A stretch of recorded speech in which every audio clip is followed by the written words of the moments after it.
Oh boy, ranking the 5 Nights at Freddy's games. Go ahead and cancel me right now. Haha, joke's on you. I don't have a Twitter account. Or, I think I don't. I think I either deleted it or I just don't use it. I don't know. Whatever. It doesn't matter. It's time to rank the 5 Nights at Freddy's games. I love this franchise. And I am excited to rank all of these, even if you don't agree with my list. I know you don't. It's just an inevitability. But because I have to rush through the editing process today, I'll go ahead and get quickly started with my least favorite on upwards. My least favorite at number 9 is 5 Nights at Freddy's 3. And this one's pretty obvious. I love the atmosphere, I love the setting, I love the look of Springtrap, and the story is actually one of the more legible to the common viewer, the common player.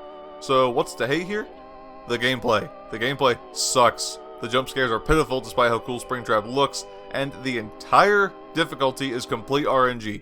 There is basically nothing you can really do to make the game easier or harder. It'll just decide to become easier or harder. Not to mention how hard Springtrap is to see, and it really doesn't make for a very satisfying gameplay loop. I could go way more in depth, but for the sake of time, I really won't go too much into that. Luckily, Scott actually addressed these complaints for his next installment, which we will get into later. And look, I don't hate 5 Nights at Freddy's 3, it's just my least favorite. It's the only one that I don't really like, and I don't really ever want to go back and replay it because I know I'm not exactly winning, I'm just kind of lucking through everything, and that was especially evident whenever I played Nightmare Aggressive Mode. I lucked through it so bad, like, no skill was required. I didn't actually learn where Springtrap was in the cameras, I didn't actually learn the best way to do things, I just lucked out. That was it, and I still somehow won. So just for that luck-based gameplay, FNaF 3 easily deserves the bottom place, even with its ups. Number 8 is Pizzeria Simulator. I like this one a lot. It's one of the few games that actually stay kind of scary in my opinion. And the only real reason it's down here is just personal preference, really. I like the Tycoon gameplay, but it feels kind of samey, especially if you're trying to get the good ending every time. Then there are multiple certificate endings, which is cool. I like that. Again, I don't really hate anything about this game. It's just personal preference. It's down here. You know, basically someone had to take number 8, right?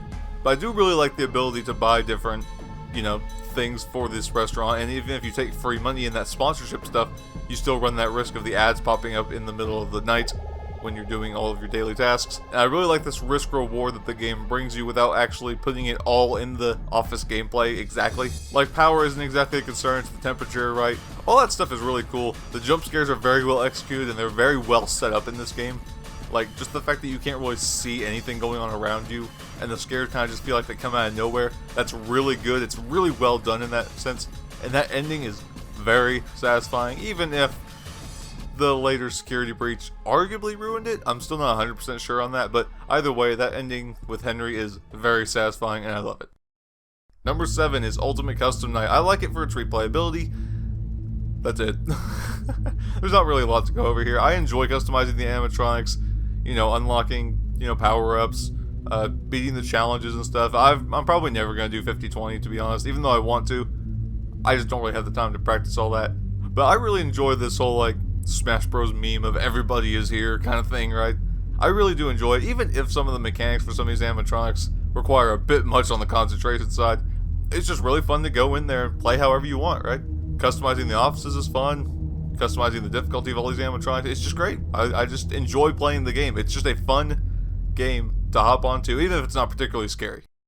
Number 6 is the first 5 Nights at Freddy's. If this game does not go down as a classic, I will be very upset at you, the community. I'm sorry, I'm not sorry. But the game has always been great, even if it gets random hate from random people just because it's quote-unquote not scary. I don't think it takes a rocket scientist to tell you that horror is subjective. It's the most subjective genre in gaming, arguably. 5 Nights at Freddy's 1 took a childhood fear that many of us probably didn't even know we had and plastered it onto a very well-made, yet low-performance, video game.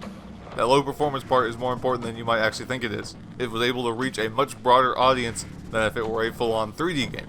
And that whole fear of the unknown, fear of not knowing what happens when they get to you, and the ambiance, the atmosphere, the setting, it was also great and has never quite been put into a video game the way that 5 Nights at Freddy's 1 was. And for that reason alone, I think it should go down as a classic. At the very least, a classic in the indie scene. At the very least, a classic in all of horror, to some extent, right? Like, I want the first game to live on. I want its legacy to go on in some way, please.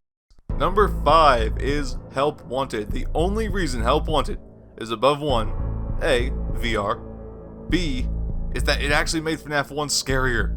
Dude, VR FNaF 1, like, VR FNaF 2 is nothing. FNaF 2 is nothing. VR FNaF 1, I hate it. I hate it so much. I have it on VR. I've played it multiple times. Oh my gosh. I cannot stand seeing them standing right there next to me in that doorway. It sucks so bad. I hate it. Like, it's just so much scarier and intense.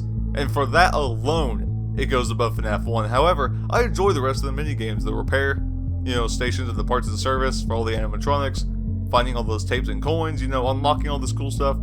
I don't have the DLC. I plan on playing it one day, but, the DLC looks pretty great, and just this variety of missions you have, it's all just really fun. It's fun to play in VR. Some of it is really scary, some of it is just kind of, you hop on and play, and you're done. But overall, I feel like Help Wanted was a solid entry as far as 5 Minutes of Phrase in VR goes, and I'm proud of it.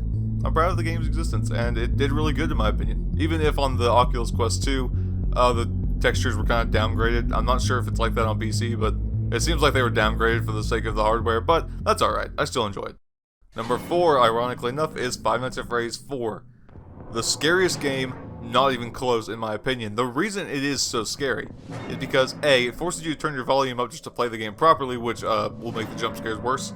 And B, is because when you go to the door, it is forcing you to tell your brain that you're safe enough to turn your flashlight on. And so when the jump scare happens, it's such a flip, it's such a 180, right, that your brain amplifies that jump scare. It amplifies it, makes it worse, and it works so well in like a psychological way that 4 is just masterclass as far as constantly being able to scare you. Not to mention the designs of the animatronics and the atmosphere and setting just are not helping at all. Plus the Halloween content update that came out, and it's arguably the most skill-based FNaF. Maybe not the most skill-based custom night. However, I do think it's one of the most skill-based, at the very least the second most, because you are able to at least control your situation to an extent. Although their aggression can be still kind of random, so that's kind of up in the air. But either way, FNaF 4, very scary, very well-made game. It was like the best sequel possible to the least favorite in the series to me personally, and I love the game. Number 3 is 5 Minutes of Phrase 2.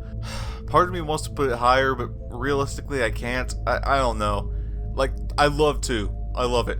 This sort of overly colorful atmosphere that somehow recaptured the horror that we felt in FNaF 1 for being in this sort of child's play area was very well done, and somehow being able to fit that many animatronics in one space was also very well done as far as balancing the gameplay goes. And I really like the custom night. I really like that flicky muscle memory kind of gameplay. It's some of my favorite to play with, and I don't really know why it's number 3. I just like the other 2 better, I suppose.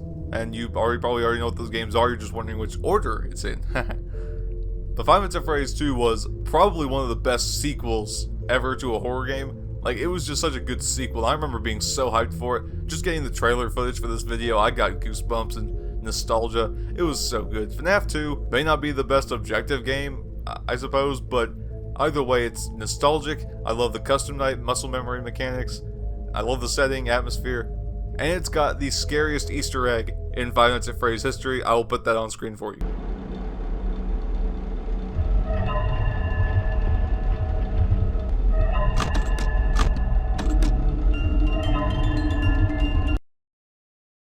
Number 2, which one is it? Which one is it?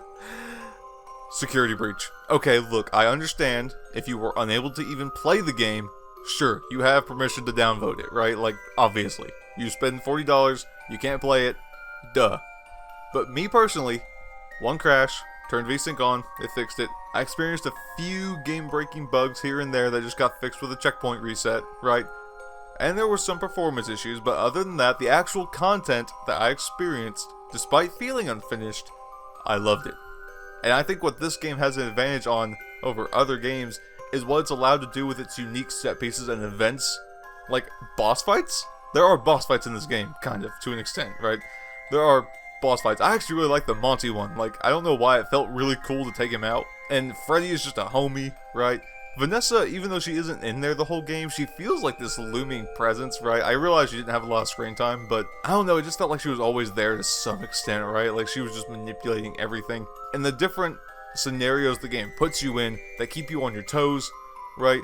Like, no other game can have that giant Music Man thing coming out of that big dirt hole thingy and just coming after you. Like, no other game can do that. This game can, but no other game can really do that, right? I just think that's really impressive of security breach. Honestly, the fact that it's performing as well as it is kind of a miracle, to be honest with you. They had to delay the game by just a few hours to fix things. Now, I'm one of those people who is of the opinion, right, they messed up once, okay, give them another shot, because they're at least fixing the game. They've done a lot of bug fixes, these huge patches that fix so many things. The game is performing way better than it did when I first played it, which was right at launch. And I'm not here to hate on the game, and honestly, I think a lot of the problems with the game are caused by the community, and it's kind of getting tiring. If you don't like the game, good for you.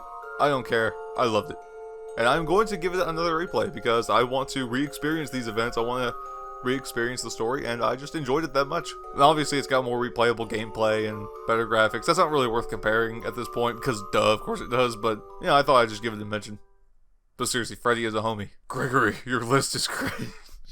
Number 1, Five Nights at Freddy's Sister Location. This might be where some people dropped off, but I really don't get why. This is what the franchise needed at the time, and it executed it perfectly. It abandoned that sort of survive till 6 a.m. format, aside from the extra custom night content, and it provided full voice cast, it provided story, it provided objectives, right? These things were unique, and they are still kind of scary, and in certain situations that you just wouldn't find in other games.